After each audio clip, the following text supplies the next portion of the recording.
Mana ha tek bo'zoqlarda mana ha travmatik perikardit oyoqda travma bo'lib nima bo'lgandan keyin travma videodan aytamiz.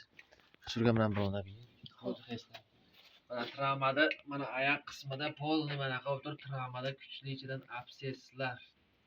Travmatik abses mana ha. Shu sonni ichidan o'sib chiqyapti shu.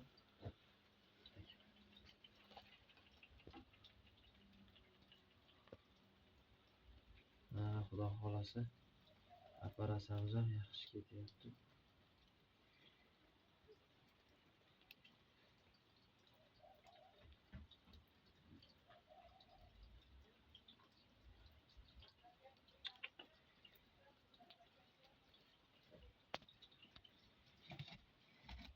Yeringlardan chiqarib.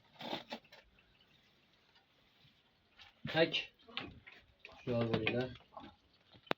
Chiqib bo'shayapti. Xudo xolasa yaxshi ketyapmiz.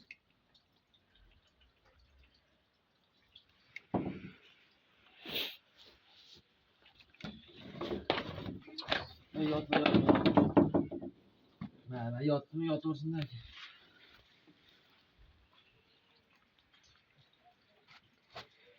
Mana ha xudo xolasa masala chiqyapti. Hozir bosh pradesh qilamiz.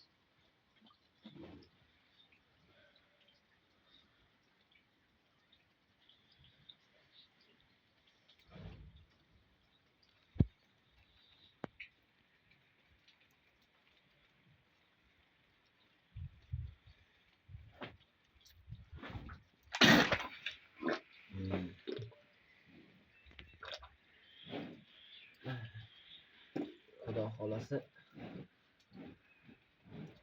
og'ir to'plangan bo'zayda oyoqdagi fasodlar chiqib toza bo'ldi xudo xolasa. Ular observatik frunkel degan kasallik bo'ladi buzoqlarda, asosan son qism oldingi oyoq yuqori bo'yin qismlarida bo'ladi. Bularda biz tozalab yiringni pishirib, ixtiyol 99% mazadan foydalanib pishirib, mana xudo xolasa yorib, to'g'irlab mana ha yaqin bu yerda bir 3 litr atrofida yiringli proses chiqdi. Chet qarab ko'rsak